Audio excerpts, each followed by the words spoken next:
How many discounts does USAA Auto Insurance offer? Too many to say here. Multi-vehicle discount, safe driver discount, new vehicle discount, storage discount, legacy. How many discounts will you stack up? Visit USAA.com/auto discounts. Restrictions apply. Switch to Verizon Business and get more from your internet without paying more for your internet. Get LTE Business Internet starting at $39 a month when paired with select business mobile plans. That's unlimited data, and with it, unlimited possibilities. Start saving today with Verizon Business, ranked #1 in small business internet customer satisfaction by J.D. Power. Starting price for 25 megabits per second LTE internet plan with smartphone plan savings, plus taxes, fees, and economic adjustment charge. Terms apply. For J.D. Power 2024 award information, visit jdpower.com/awards. Whatever the occasion, effortless elegance is right this way. Because Hilton brings you new ways to stay courtesy of the Nomad London. And it doesn't stop at award-winning dining in a space draped in velvet and illuminated by vintage chandeliers. No, this day goes beyond with unparalleled personalized service and attentive hospitality. Oh, and did we mention the Nomad London can be booked using your Hilton Honors points at Hilton.com? Hilton, for the stay. I think it's hard for me to say from a historical perspective that I could put my finger on when.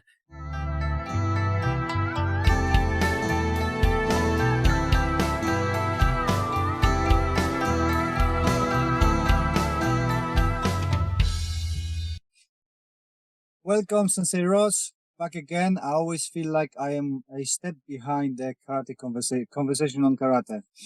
Oh, no worries. It's great to see you again. Hope you're doing well. I'm very good, thank you. Awesome. Yeah, it is that I had in mind, I said to you that I would like to have you back because last time I didn't have enough time to chat to you.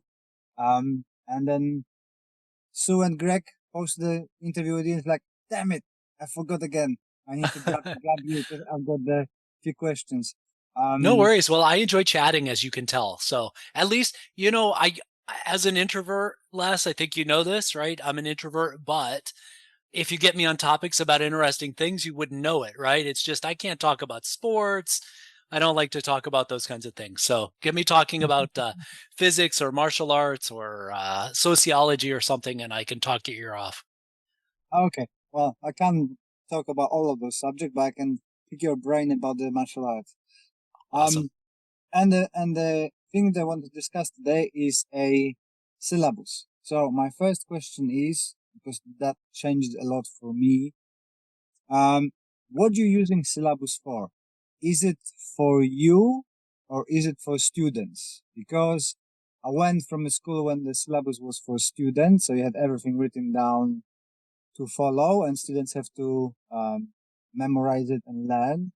And then I shifted into the syllabus being for me as a guidance, so I don't forget what key points of my style or system are important to me. How is that looking for you? Yeah. Boy, you can bring up great points right away, because I think the answer is that it's important for both teacher and student for different reasons. And I think you pointed out a few of the important ones. And I think for students, especially in martial arts, we're Westerners, many of us trying to understand Eastern traditions in some way. And it's very different when you come to a karate school and it's maybe not even said that, like, oh, well, we expect you're going to be training. If they came in and they said, hey, I want to train martial arts, and you're like, great, you're going to be here forever. You're never going to graduate, right? They would be like, what are you talking about? Like, no, that's the way we do it. We do this for a lifetime and a lifestyle. And it just may not really meet with their understanding of what they're coming to you for. So I think that's very important, is that the syllabus somehow clarifies what it is. What is the it that they're going to learn? How can they themselves measure progress or completion? Some of us are completion oriented. We want certain achievements when we play our video games, so we know that we can compare against our friends, those kinds of things, or accomplish goals. So I think for students, having a good picture of what the whole thing is and some idea of what the journey progress looks like maybe for students, if they knew better that their beginning training was more solo and their intermediate and advanced training moves more and more towards everything is partner based, then maybe they would develop the patience to stick with it a little longer, right? Just to give one example. But yeah, I think there are several good reasons for the student to have at least some rough idea of what the syllabus is. Certainly not necessary for every student to really understand all the details. And, for me, Les, I've been crazy about martial arts since I started. So I think I'm not always my best gauge as to who my student is because they're not all like me. Mm. But I felt like I really wanted to understand everything so that one day when I was eligible, I could become a teacher. And I think that was a bad mistake to assume other people felt the same way I do. The reality is most people come into any endeavor and they just want to learn the thing. They don't say, I want to go to college to become a teacher of everything. Some do, but most go to college or to some school or a trade school so that they can learn the specific skill set. So confusing the idea of a student and a teacher is actually, I think, a pretty big problem, a mistake I made, and I think it's a mistake a lot of people make. So I think it's important for students not to overwhelm them with too much theory or idea or curriculum details or memorization specifically. And so then reserve more of that for the teacher. I think the curriculum is super important for the teacher, and a few reasons why I think it's important. One is, for a teacher, if you're just going to teach a single student, I don't think it's really all that necessary. You can teach exactly what you think that student needs. You can just answer their questions and teach them according to their questions or their abilities, or you could build on their strengths, or you could supplement their weaknesses. On a one-on-one master-apprentice kind of relationship, I don't think you really need this as much as you do if you're maybe trying to organize something that was given to you in a real haphazard way. Like some of our teachers gave us that master apprentice model. It was, what do you need? When did you come in? When the teacher was changing the curriculum, you got the version you did, and maybe you didn't understand it, even though you got it in your body. So I think sometimes when you want to create a syllabus or a curriculum, it's just to organize the chaos for yourself, even. Maybe for yourself as a practitioner, or maybe as you prepare to teach. I think another important reason to have as a teacher the structure of a curriculum is that you want to be fair and organized in teaching and in gradings so you don't frustrate the students. Because I would tell you, I've got examples of, I would go to some teachers and you couldn't imagine your own progress under certain teachers because you couldn't see progression in the way the teaching was done. It was, oh, here's this trick, and next week it's, oh, here's this other trick, and here's this other thing. And it didn't seem to follow a path or pattern or progression. So that was a challenge for me as a student. And then, of course, not that I'm a fan of this, but if you are trying to spread very wide and maintain a real consistency across a large base of people, like multiple schools, if you're trying to run an organization, something large, then I think it's even more important, because one of the few benefits of a large organization is I fly to Africa, I go train in a Goju dojo in my organization, and we should be doing things mostly the same, and there's comfort in the sameness, right? So Yeah. I think the consistency is a factor we enjoy, but then we also don't enjoy because we want to be individuals. So to feed the part of us that wants to be consistent or measured or judged fairly against our peers, I think the curriculum is important to bring that structure to bear. I picked on your what you just said a few minutes ago about viewing a student through your own passion. Right. Yeah, I think the teachers doing the same. I've got the same. I'm expecting people to be me, which I never are. And in the Right. same with advertising, I've been trying to advertise at a school for some time, and came to realization. And a few people told me, like, yeah, why are you making a posters that you like to watch instead of the people who are beginners, right? I like this and nuances and details in it. And I think it's the same with setting up curriculum. We are easily falling into things that are beneficial for us and what we wanted, but everybody is thinking differently about these things. And I think the syllabus should be, I put it that way. Currently, I think that syllabus should be like a roadmap for a teacher what to teach and a student to have a reference to where is on that journey on the road. Yeah.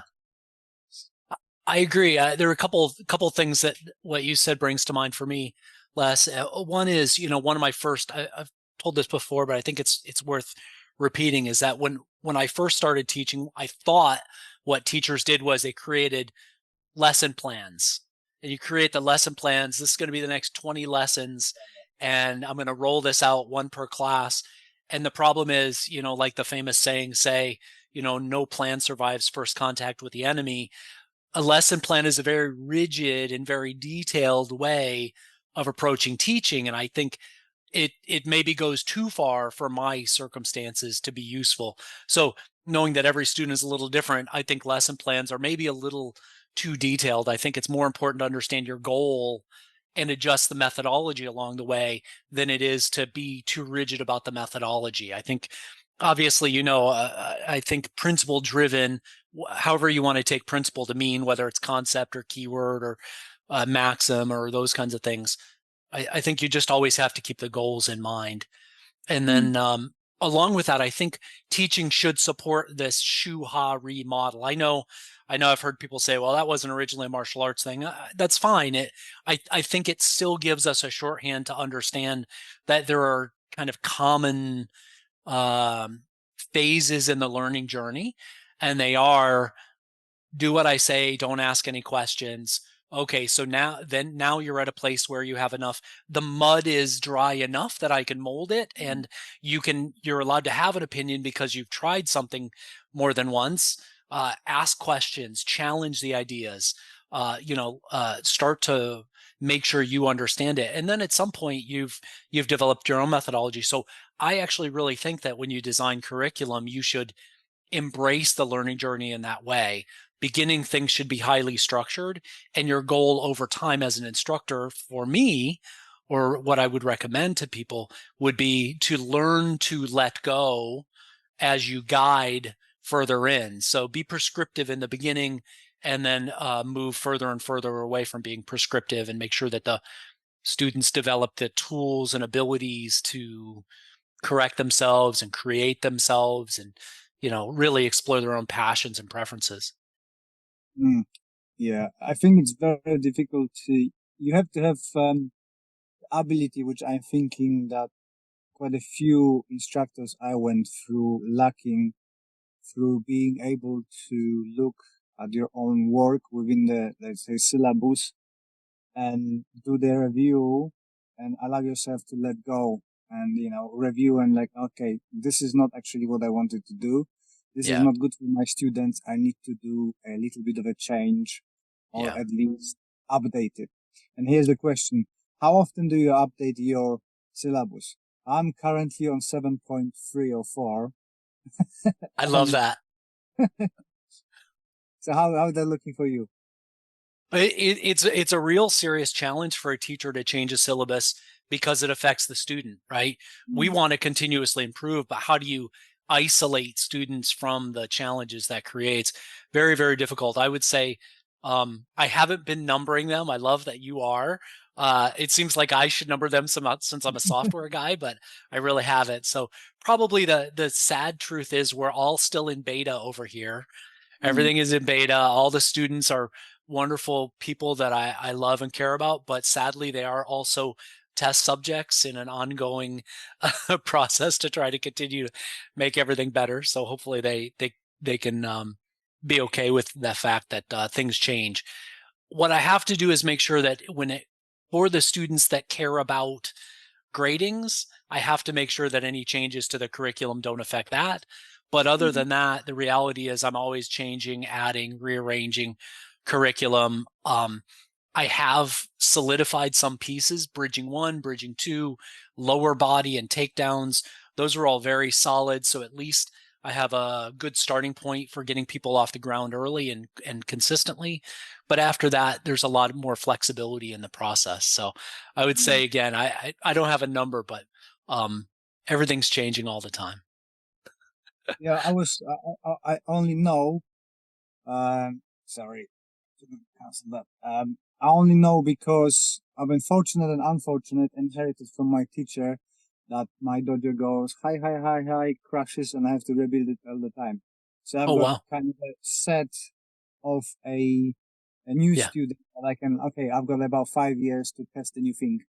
And Yeah. Yeah. compare and make changes. No, that's great though. And especially again, because I think it's so important for people in the beginning to have structure. I think, what do they call it? Shared trauma helps build teams. I think that the shared trauma of good, consistent training in the beginning, I think, is excellent for people in a dojo scenario. And I think again, if you can build towards letting up on that over time, I think that's really important for both dojo culture, health, mental health. I think, people developing their own preferences and being able to stay around rather than leave. Like, we have a tendency to overcorrect. So people go, oh, I don't really like this, so I'm just going to bail and have no structure. Well, maybe just less structure would be the right answer, not no structure. Right. Yeah, for sure. What do you think about I looked at our syllabus, and pretty much most of a karate syllabus is constructed like a pyramid. So it starts with a lot of broad spectrum of techniques. You start 10th kyu, you need to do a gyakutsuki, maigeri, and you just get more, and then it picks up to the very little. And kind of, if you look at the education system, it's like inverted pyramid, right? So Yes. I've changed. Mine looks like a diamond. So we Yes. start Yes. with Yes. very little, building up towards the brown belt. And from the black belt, you're going again, narrowing your specification. And Excellent. where do you think you are more a historian than I am, and you've been training in China with kind of beginners? Where that's starting from? Why would you do the broadest spectrum when we know that beginners don't learn that well in so many things? Let me back out of martial arts for a second and approach this just the way that we approach any kind of problem solving or project management. A lack of clarity of goals leads to inefficient and ineffective models, right? So if we're not super clear about what it is we're trying to accomplish, or what our intermediate goals are, then I think everything becomes very difficult to manage and do effectively. So, like they say, a problem well stated is a problem half solved. I think if you can't define what your goals are as a teacher, what your skills are that you plan to teach, the kinds of students that you're actually going to try to reach, if you can't define those aspects well and clearly and succinctly, I think you'll have a very hard time developing a curriculum that's effective in the way that you're talking about the inverted pyramid model, which I think is actually a great way to envision these things. So, for instance, when we teach the first about 3 kyu levels, Sanshin, Gekusai 1, Gekusai 2, we're teaching, 4 stances, a punch. I'll call this a hinge. It's either a chop or a back fist, a front kick, and 6 ukewaza. And the goal is not to add more techniques. I'll add a foot sweep. Not to add more techniques, but to go very deeply with that, and then later add variations of those techniques, which you can find in lots of the other katas. So I think I'm a real fan of being narrowly focused, but going deeper, especially in the beginning. I think later, there are a lot of things that you can push to later in the training as variations and nuances. And I called it stretching in the principle-driven skill development book. It's just taking your core strict movement and moving out of the classical shape into more usable variations. I don't know if you noticed that. I don't know how it's in States, but in UK and Poland, I've noticed that the younger generation lacking of overall physical abilities. Absolutely. So you have to spend the time to do the break falls and stuff like that because they barely walk without tripping over the legs. So So true. again, throwing them with so many different techniques like kick, front kick, side kick, Right. punch, and combinations, they cannot walk. So how you want them to do a punch and kick in the really same time without falling in balance. So Right. I Right. think your curriculum taking in consideration that balancing things out. I don't know how Yeah. to say it properly, but you know what I mean? I feel like I do understand you very clearly, Les. So when I look at defining a curriculum, and we talk about the goals, like there are goals about a curriculum and there are qualities and characteristics of a curriculum.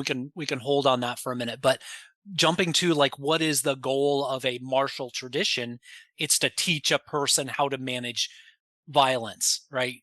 Defend against violence and counter control, and potentially escape a scenario. If the goal of a martial art is to develop those skills, what sub skills and attributes do we need to be able to get there preparatory? So you look at your inverted triangle model and say, oh, well, I want to teach grappling skills, but what do I need to teach before grappling skills? Tiny bit of theory, some anatomy, and then I need to teach footwork, movement, grips, releasing grips, changing positions. So you start to define all these sub skills, but also defining the attributes. So when we define the attributes, usually we say, we're always going to need attributes like strength, speed, range of motion, toughness. All of these are prerequisites, all of which, if you work on enough, defines your kind of overall agility. And that's that mind-body connection that we're looking to build. So we basically say, Les, that like one element of curriculum, or one of the three main pillars of curriculum that supports skill development, is body development. So we have the first one is theoretical stuff, like you can sit down and have a drink and chat about history and morality and theory of application and theory of teaching and theory of training.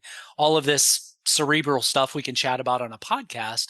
That's kind of one column, and you don't want to spend a lot of class time on that. So we should put that in student manuals and things to help the students just get that context that's helpful. Then we develop their body so that their body can be a fighter's body.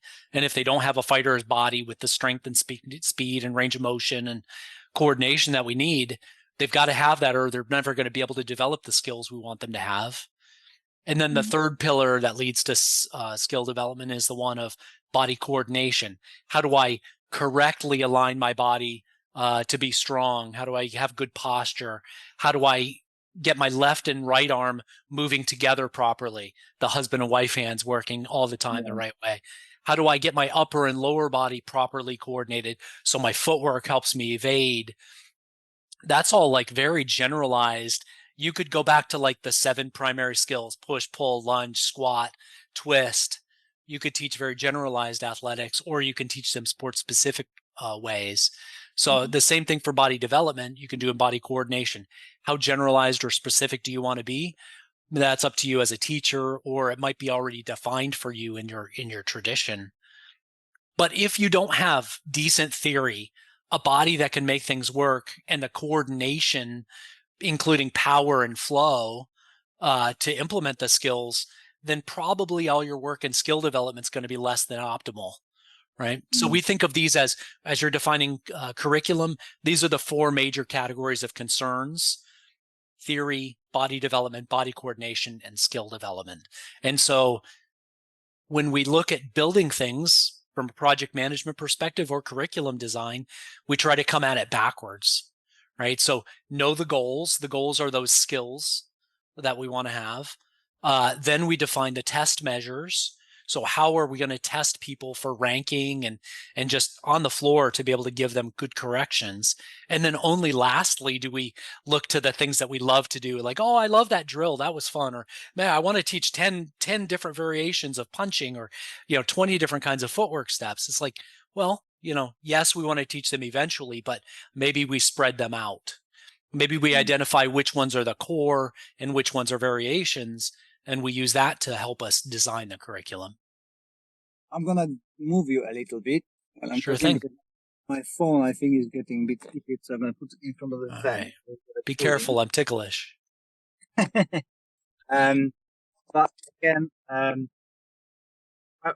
think you mentioned before the ecological dynamics Yeah. training. Yeah. I think I've done it before. Before I knew I'm doing it. Yes. They're gonna stay here or not stay?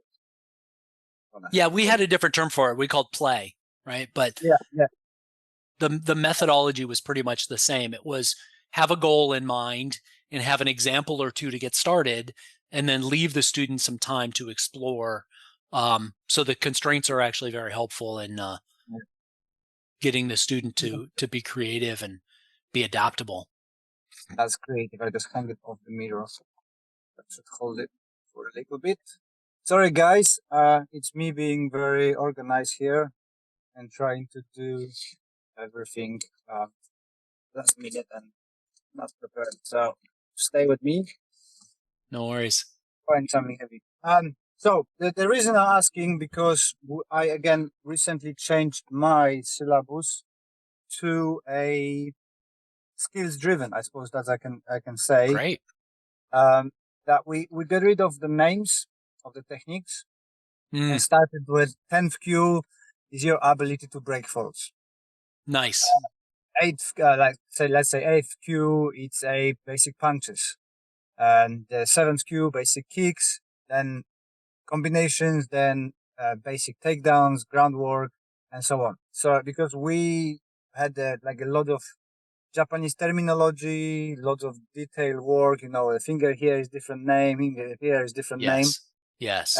I decided to get rid of that because simply training twice a week, we don't have a time to focus on it. And after conversation with my students, we came to the conclusion that our goal, again, goal-driven teaching, is to have them being able to handle themselves in a sporting arena. I think that I can call it like that.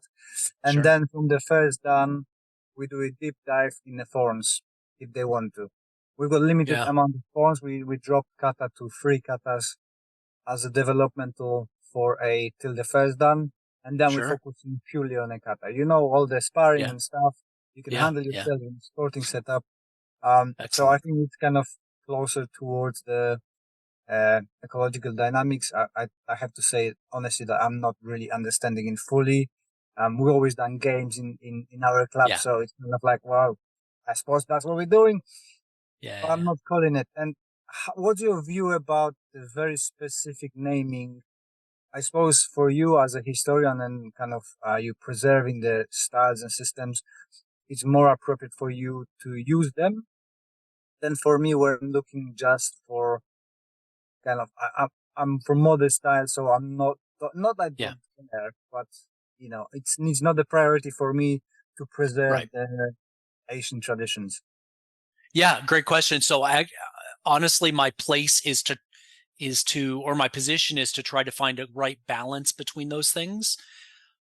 Because, a traditional art might balance too hard on preserving the history and language and culture at the expense of developing the skills. My goal is to try to make sure that we can do it all if possible. And so finding a balance is really important. I completely 100% agree with your approach. I actually mentioned it in the original book, the Principle Driven Skill Development book, about trying to limit the use of foreign language in the beginning learning. I'm a huge fan of scrubbing it down to English terminology, fewer techniques, and then over time slowly introduce those things as people have the mental capacity to spend on it. I think it's very difficult for people to get their both arms moving together with their feet in the right timing and power and posture. It's just so much, and it's so easy to quickly get a student into a place where they're mentally overloaded. I've been in classes teaching a student, and when I gave him one more correction, I watched everything shut down. I watched it just crumpled. The student just broke in front of me. And I don't mean like emotionally broke down, like cried or got visibly frustrated, but you could see the brain just become overloaded in that moment. And it's no good. Like I don't want those scenarios. So my goal is to try to get to the point where I push students to achieve and excel and push themselves. But it is very easy to overload a student, to put them into performance paralysis through too many corrections. We all know the minute the teacher looks at the student, everything starts to fall. The observer effect happens, right? They start to have problems. So we can be intimidating even when we don't mean to be. So yeah, these are all challenges. So I highly support what you're doing, Les, in terms of getting rid of the technique names. My goal is to make sure that they learn them eventually, but I think it's bad if we don't give them handouts or a student manual to help bolster that, right? Even as much as I want them to take notes after class, how are you going to go through a class with 20 different things you learned today and get to the end and remember all 20 things that you wanted to write down, right? So I think from a teacher's perspective, we need to remember students need learning aids of some sort if we're going to expect them to remember those things. So yeah, finding the balance for me is really difficult, Les, between I'm too traditional for progressivists and I'm too progressive for traditionalists. So I'm always in that place in the middle where I'm trying to do honor to the traditions, but also make sure that they're usable and valuable for what I still consider a primary goal. And I know everybody doesn't share this, but the primary goal of utility. I want people to be able to defend themselves as best we can with the time we have. So yeah, I'll stop there. Yeah, and how is that the creating the syllabus? How is it different in a Chinese martial arts and Japanese martial arts? Because for me it seems to be that Japanese are very more organized. In Chinese martial arts is more fluid and more relaxed. Yeah, good point. So like you said, like some styles have a lot of terminology because every different variation of where your pinky is pointed is a new hand shape or those things. I'll give you a vast overgeneralization. As I've come up, of course, karate people, the way they look at kung fu is they're like, oh, they're too soft and flowy. They don't train hard enough. And the kung fu people will say, oh, the karate people, they're too rigid and uniform. So everybody has their own way of saying, oh, the other guy's probably not doing it right. But I think there's a lot of Chinese styles who have looked at karate and said, hey, they have some consistent, they have harder training, which keeps people excited about it. They might have a better organized syllabus. So let's steal some ideas from the Japanese. And then, of course, the Japanese and Okinawans sometimes look at the Okinawa or the Chinese things and go, oh, well, maybe those principles are helpful. Maybe if I deviate from the drill, but keep the ideas in line, then we can self-correct and become more adaptable. So I think we can all learn from each other in that way. But for me, whether I teach Okinawan karate or Chinese five ancestors or white eyebrow or something of that nature, I still use the same English language structures around all of this. The 3 pillars with the goal of skill development, the 8 skill categories, the movements from randomized or from structured to randomized, all these constructs around teaching a good martial art traditionally up to being spontaneous style of fighter. For me, the goals, they can all be organized in the same way. Just be clear about your goals, know what your preferences are, know what your art is specializing in, and then just make sure you're teaching in very complete, efficient ways. There's a lot of details behind that, obviously, but for me, the styles historically are taught a little differently, but I think to do a better job, we have to solidify on modern things that work for modern people. And then we can add back in some of the culture to help us better understand the details. How many katas you putting into your syllabus, and in which way you order them? Yeah. So I'll talk about Goju-Ryu first. Goju-Ryu has 12 kata by most people's estimation. This is including Miyagi Chojun's Tensho that he created and the 2 Gekisai forms. Sanshin, some people have an extra Sanshin. Of course, Taguchi Sekichi created more forms. Meitoku Yagi created more forms, but 12 forms generally. We typically teach up to Shodan is 10 of those forms. So basically, one kata per Q rank. And then by Sandan, you have received the last kata. So that's the kata spread for Goju-Ryu. So the idea is you have the whole system of kata by Sandan, which is by some people's traditions when you might also become a teacher. I think about that stuff a little bit differently nowadays because I try to separate practitioner ranks from teacher ranks. Whereas I don't think that because you're a practitioner of a certain level, you're automatically a teacher. I think there are a whole ton of skills that you should learn separately.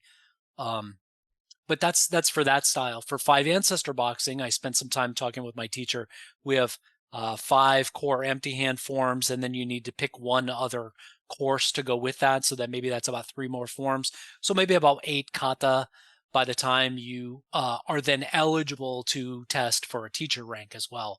So you could be a level 1 practitioner and test for teacher certification. So you could be a level 1 teacher with about 8 forms.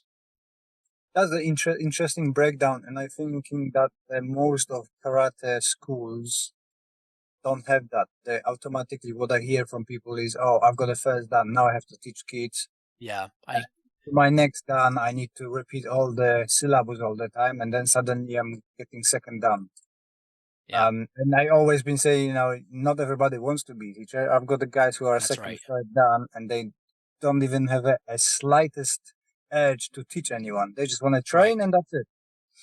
Exactly. So why should that inhibit their ability to get their next rank as a practitioner? I completely agree with you. I think just because it's always been done a certain way, we shouldn't necessarily carry that forward. So I'm really happy to hear more people getting on the idea that teaching certification is a separate set of skills, separate training methods, separate information you're trying to convey, and a separate test to be able to become to switch from practitioner to teacher or It add. is crazy.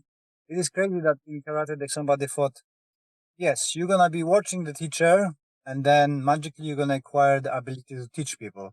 Yeah. It's like if you look even in any sport, you need to have an education to be educator, even if Exactly. you are an elite athlete, right? You don't have many Exactly. footballers going like, oh, and now I'm gonna be a coach because you Exactly. know how to do it, but you don't know how Yeah. to teach it, right? Yeah. Yeah. I think this stuff comes from the old apprentice model.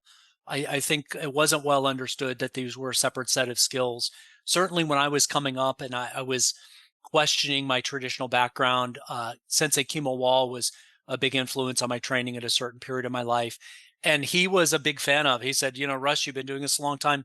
You just need to go teach. Just put up your shingle, name your school, just teach. That's the way to do it. If you do the kata enough, the kata will do you. Everything will show up when you need it. But he was also a highly trained combat expert, and he had other skills outside of Okinawan karate. But so at this point in my life, I disagree with that as the model. I would never tell anybody that today. I would suggest that they go read a book about what teaching is and why teaching skills are a separate set of overlay skills, just like business skills are separate. So if you want to run a dojo, you probably need to be a great practitioner. You probably need to learn how to be a teacher, but you probably also need to learn how to run a business, because if not, you won't be able to afford to keep the roof over your head, and you'll be back out in a park. And not that there's anything wrong with that, but it is a separate set of skills. So don't assume that because you're good at one thing, you're going to be good at the other. I think that's what's important.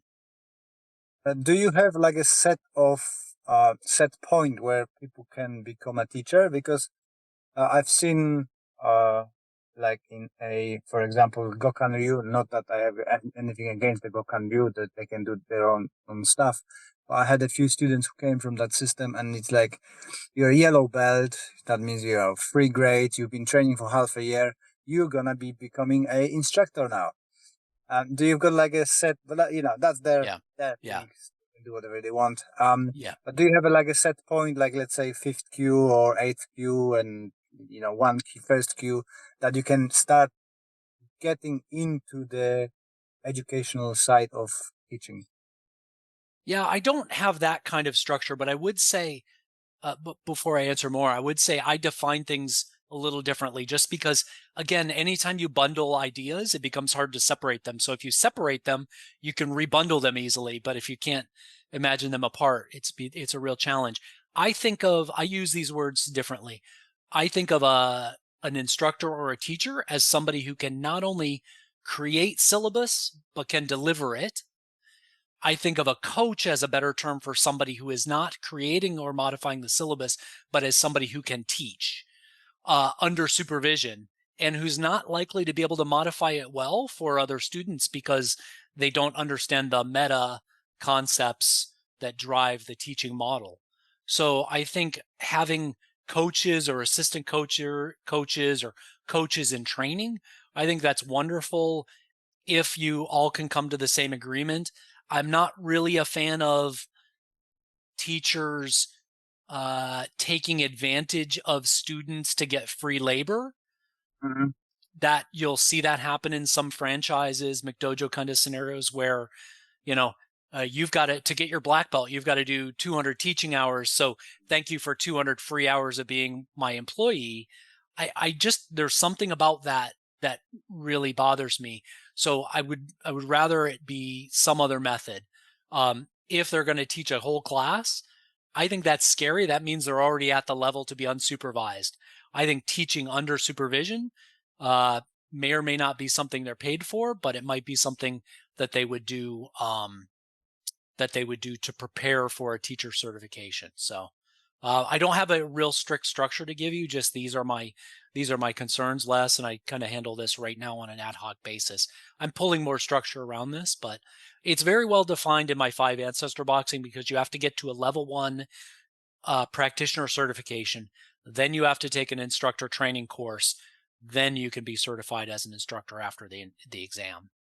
But it is like with everything and everyone, there's people with different abilities. You're gonna have somebody who is a brilliant teacher, just not Yes. knowing he's got that natural skills. Yes. So he might be really good at coaching, at Right. you, and you might have somebody who is a first dan and is like, Yes. I would like to teach, but I have really no skills Right. into it, and I need to put more effort to learn it. Right. Right. So this idea that, well, you teach, you learn by teaching, so just teach. It's like, well, that's great for me as the shitty teacher who's experimenting on everybody, but it's really horrible for the students who were expecting to have a real teacher, right? So I think we always have to you take one hat off and put the other on and think about it from the student's perspective. Yeah, I think I think it needs to be like everything, your goals have to be clear and your path needs to be purposeful. So the goals of becoming an instructor need to be identified between the teacher and student. The teacher needs to make it clear to the student what it will take, what the process is, supervised, unsupervised, on the floor versus academically, understanding, reading certain books, writing certain papers, whatever that looks like for your environment. And then make sure that you pull the trigger on that and give them that opportunity to take that test and succeed and be supported. And so that's why I think, many of us in our generation as instructors, we need to write more. We need to give more material to our students who are instructor candidates so there's not such bad drift. We can look at so many problems in traditional martial arts and go, oh, it's drifted so badly. It's lost its original purpose. It's so ineffective because of X, Y, and Z reasons. Well, so what are we doing in our generation to solve that? Like you could solve it in the moment. We could build the best program to create the best fighters today, and they could come out the other side. We die, nobody repeats it, and everything goes to shit again. So if we don't help create some repeatability, we're kind of as responsible as any prior generation we might want to, say bad things about. What is the difference in states in term or defining instructor versus coach? Because I learned that in UK is a very different way than in Poland. Yeah, these are my ways of using these words, so these may not be shared with anyone else less, but I think of an instructor as somebody who can not only build the curriculum using the discussion we're having today, they know their art very well, they know many ways to teach, and they can build a curriculum and they can get on the floor and deliver it. I think of, you could call it an assistant instructor, an instructor in training. Mm-hmm. I'm using the word coach to define the person that only is really capable of delivering, given a packet of information. The student comes in, they learn the coaching program. I wrote everything down for them. They understand it, and then they go deliver it. The only challenge with those people is when they hit the student that material cannot reach. The student who doesn't understand the things those ways, the student that has a physical or mental impairment of some sort, that coach may not be able to accurately adapt to that kind of student. So you could rank, maybe we could create instructor levels 1 through 10 where there's better adaptability along the way, or I'm just kind of creating a 2-layer divide there. I think it's, people who can deliver classes versus people who can deliver classes and know the system well enough to adjust the curriculum. It's very similar in UK. In Poland, it's completely different.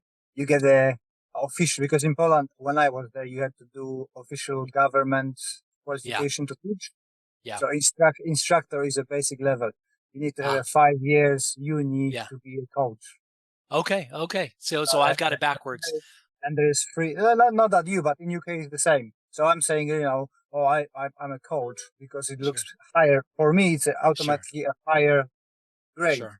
Which is, like you say, in UK, is the instructor is the better suited person to do it.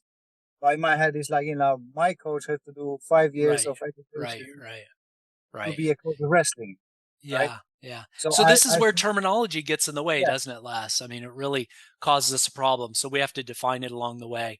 So however we want to say it, I think when you have a beginning instructor, it's super important to not leave a beginning instructor with students where they can do more harm than good.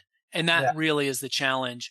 That either happens because somebody is told they're a practitioner so they could just go teach, and they're out there unsupervised trying to be a teacher on their own, and they have no idea what the unknown unknowns are so great. The incompetence level is it's very high on the Dunning-Kruger effect, right? We don't know what we don't know, versus protecting your students by giving them good environments for learning. And I think that's important. Again, I feel bad for my early students, including my son, who I was teaching the old crotchety hard way, without any real understanding of what better teaching methods there were possible. So, it's unfortunate. What's your stance on there is no bad students, only a bad teachers? Because I hear that a lot, and I kind of disagree with it. I think there are some shitty students, and the shitty teachers. How would you stand on? Yeah, there are definitely some shitty students. We've definitely uninvited some students over the years. But like I really disagree with this Confucian model of where the teacher lives in the process, right?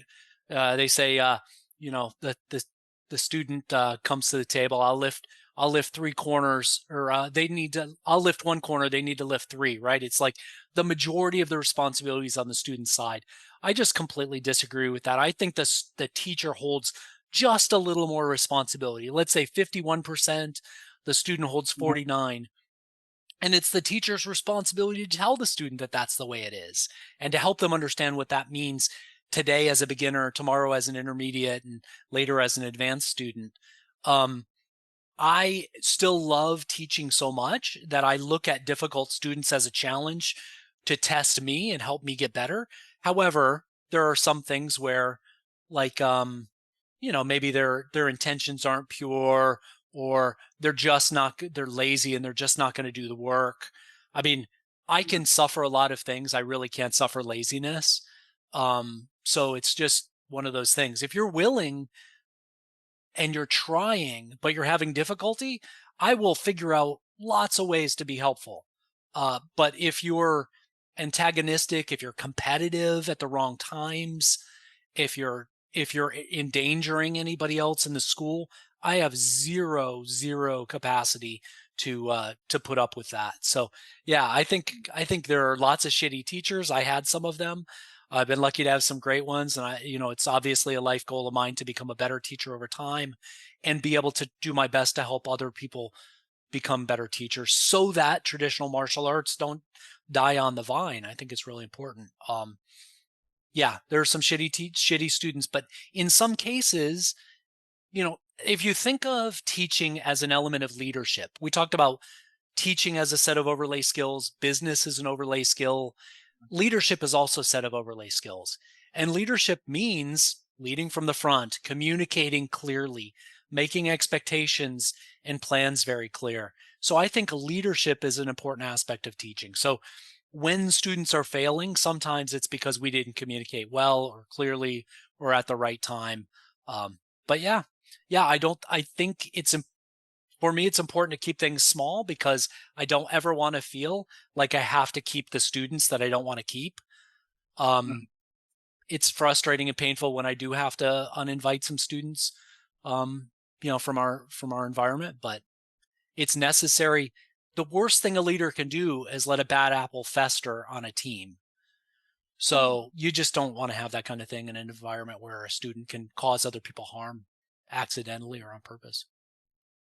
I'm gonna go into some touchy and possibly aggravating other people's topics.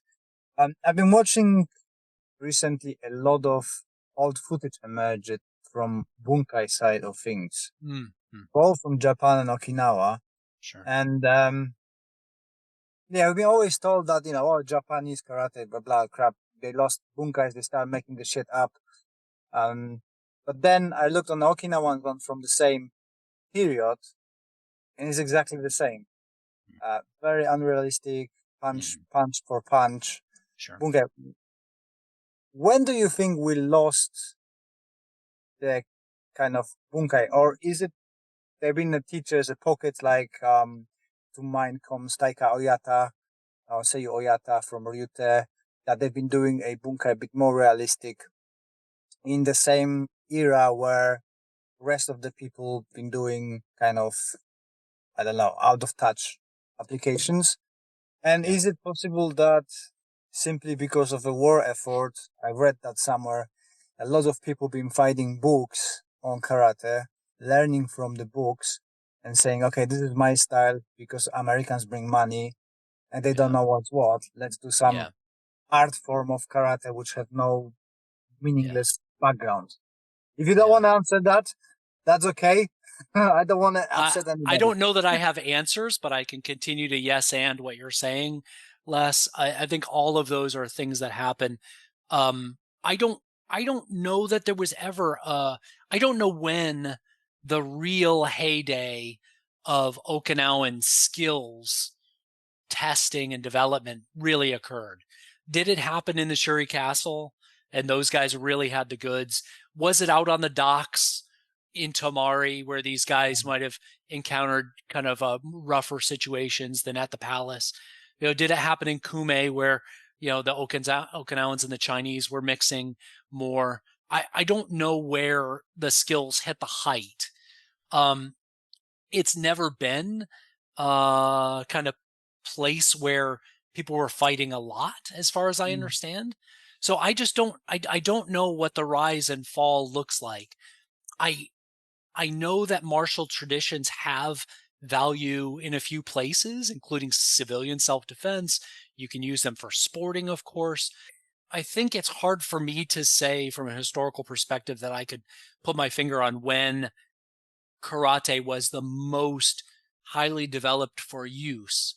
I think almost any martial art you can point to in any culture has a peacetime penalty that gets paid. When the art comes out of use, if it's not used for competition or not used for war, I think it's very quick to degrade through lack of seriousness, lack of study, lack of interest. I think these are all things that happen in different places and times, and probably is a huge part of what's happened. I certainly can appreciate as I get older, less that in Okinawa, people are more concerned about fighting old age than they are about fighting off a robber when getting mugged in Okinawa is so unlikely to happen. It's almost statistically impossible. So I get that, people have different contexts and concerns. And even here in the States, right, we have guns everywhere. There's more guns than there are people. So, would you ever need to use this? It's hard to say, but you might. So it depends on what people's goals are. Some people will always move forward in martial arts from here on out for purposes of socialization and health, and maybe learning something about some foreign culture in some weird, misunderstood way that we do it. Yeah. But I'm not sure if that helps less. But I wish I did understand what the highest, best, the heyday of these skills were, because it seems to be very haphazard to me. Yeah. I love that phrase you used, the peaceful penalty. Peaceful penalty. Mm-hmm. I like Peacetime. that.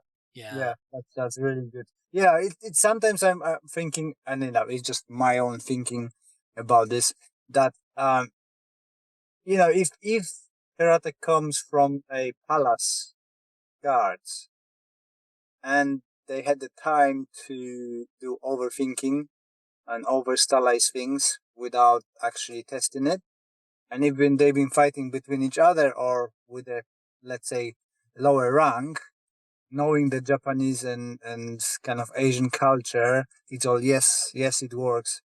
So being very compliant and very affirming people, Right. it's like, oh yeah, that's a great idea. Yeah, it works. You know, Right. Yeah. I think that might be the case as well. Um, It's really going back to leadership, Les, right? If you're an authoritarian leader and you ask people around you for advice, they're going to tell you what you want to hear, what they yeah, believe you want to hear. So I've heard somebody describe the knife defenses and their style as very polite. Right? You don't want your knife defenses to be very polite, right? You want them to be yeah. brutal and effective. So yeah, I think it's a real challenge, isn't it? But as well, if you don't have a need, like you said, peaceful society. I do align with a longevity and mental health. Mm-hmm. That's what I do. I don't do self defense, so I totally go with it. But you can see Yeah. even in Europe, right? We went in a stage where you ask now people how many people can fight with a sword and do wrestling. Mm-hmm. 99% of population have no clue because there was Right. no need for it, right? Right. So it's kind of erased, and then you've got people who do a uh, restoration of it based on the books. And I think that in karate it Mm-hmm. happened like that. Oh, let's have a look on those movements. We've seen karate, we've seen this. Mm-hmm. Oh, Yeah. we've seen, sorry, Yeah. punk Yeah. boxing and stuff. Let's Yeah. fit that within it, right? And wouldn't it be better if they had just admitted that? Like, I have Yeah. much more respect for HEMA players because they admit that they're attempting to revive what's a primarily dead art. I think as much of that has happened in Okinawan and Japanese karate, I kind of would just prefer that people would be honest about it. Mm. You know, I think just face the facts. We have a tradition that that we don't often understand. We don't often find ways to use it effectively. So let's just admit that and move on. Like Mm. some people are obviously some people in the practical karate space are saying we're picking these up from other locations and trying to retrofit them into our style, and of course many of us are. So yeah, Mm. I appreciate the honesty. Whatever you're doing, just be honest about it. Yeah. So I often say on my seminars, because keep some big part of it is people asking me about my take on the kata. And I Yeah, say, well, listen, this is based on my experience. I have no clue if the yeah, 10th generation master before was doing it like me, because right. I just simply don't know. I'm not coming from a traditional, but this is what I see through Yeah, the lens of my experience. And that's how yeah. I'm using, and it works for me. You want it? Take it. Don't want it? E- Well, exactly. I love that. I love the truth and openness and honesty in that. I think some of McCarthy's writings have given me a good way to process that, and that is, let me, in my syllabus, identify the skills that I care about, that I feel like the art has taught me, identify them very clearly, and try to line them up before and with the kata that I teach. So the kata can go back to, or become, in some cases, the reminder of what they already know. So we can put that in the framework. It's utility first, and then a solo kata to help you remember things. There's nothing wrong with that. And it fits very, very well with most of the way I've learned Chinese martial arts, where the form is not important in the same way it is in Okinawan martial arts, right? People continuously talk about kata in a way that rationally makes no sense. They'll say things like, the kata taught me this. No, the kata didn't form a mouth and speak a truth to you. You figured a thing out by exploring the kata. You correlated something you learned in Muay Thai with a movement in this kata. You did these things, but the kata didn't teach you these things. The kata is a solo, it's a half of a fight at best. It's a half of a fight that's completely misunderstood. How well could you reconstruct somebody's phone call by listening to one side of it? You could try, right? But there's no way you could be accurate. So there's weird romanticism about kata that is still, it gets in people's way. They're almost like religiously minded in nature because they're short-circuiting your ability to continue to push against or question the idea. And so, again, I just think McCarthy's straightforward way of saying kata is meant to remind you of what you've already learned. That's how I have worked to redefine syllabus. Make sure the skills are all identifiable and testable and progressive, and line up the kata with the skills that best represent what's contained in those kata. Do you see, because you're studying as well a lot of Chinese arts, do you see that penalty being paid in Chinese martial arts as well, like in karate? Yeah, certainly anytime things are not in use or pressure tested, they get weaker, right? Moore's law tells us you take away the stressors and people get weak. And that's mentally and physically in so many ways. And I think, systems, sociological systems work identically the same way. If you don't exercise a path or a process or something, if you take a drug that replicates a hormone, your body stops caring about ever creating that hormone. It's just the way the body works, right? So you need stressors, you need things to continue to build on. So I think if we don't apply those stressors artificially, and they're not actually in the environment, then your ability to deal with stress is completely gone. So, if you're an astronaut, you don't have the stress of gravity. We have to recreate the stress of gravity with an elliptical, or a treadmill and bungee cords to replicate it. So it's artificial, and that's what we have to do in our martial arts training, is create the best artificial conditions for stress without breaking somebody, without hurting them permanently. It's a tough balance. It's very, very difficult. I've heard on a karate for conversation on karate. I keep getting the name wrong. I apologize, Greg and Sue. Yes. You're in the UK. Do you have got the locations where you're gonna be about in the UK? Because it's September, right?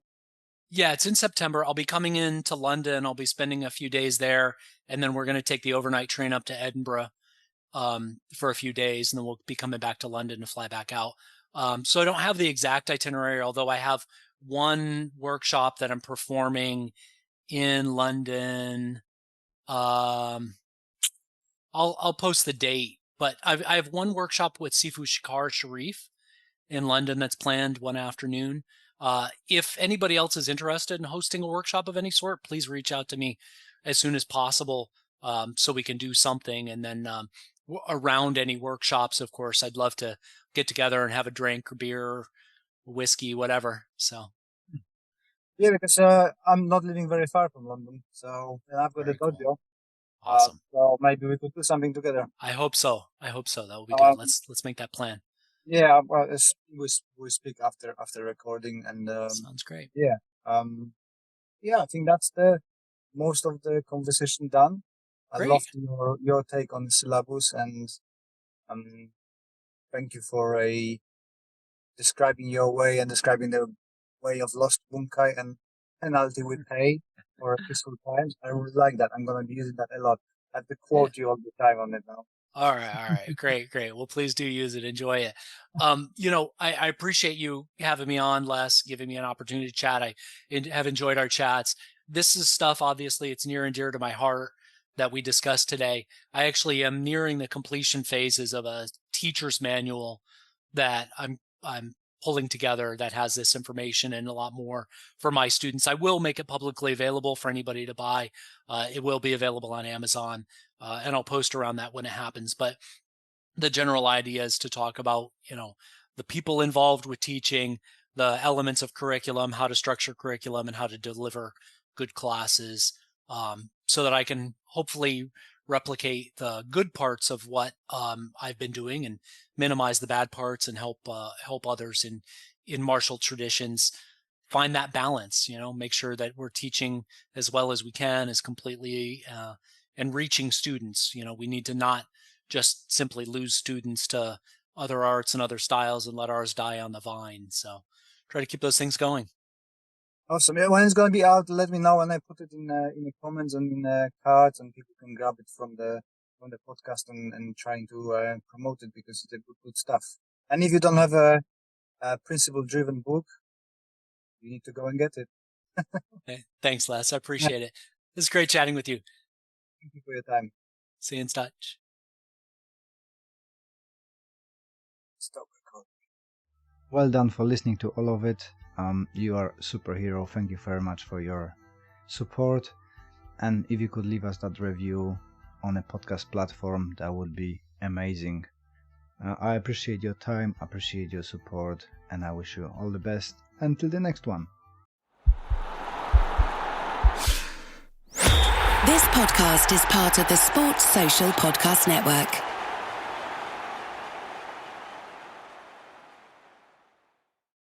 When we started writing our thoughts down on paper, it opened up endless possibilities. Ideas could grow beyond the borders of the mind, and it changed the world. Somewhere along the way, we lost touch with paper, distracted by devices made for every purpose except for thinking and focus. On edge, waiting for the next notification. But what if new technology didn't pull us away from paper, but brought us closer to it? Listen. That's not paper. It's the sound of the new Remarkable Paper Pro, rewriting the future. A paper tablet with a true color ink display, gentle reading light, and unheard of tactility. With digital features for taking notes, thinking, and organizing, without any distractions. Paper is about to change the world again. Get your paper tablet at remarkable.com today.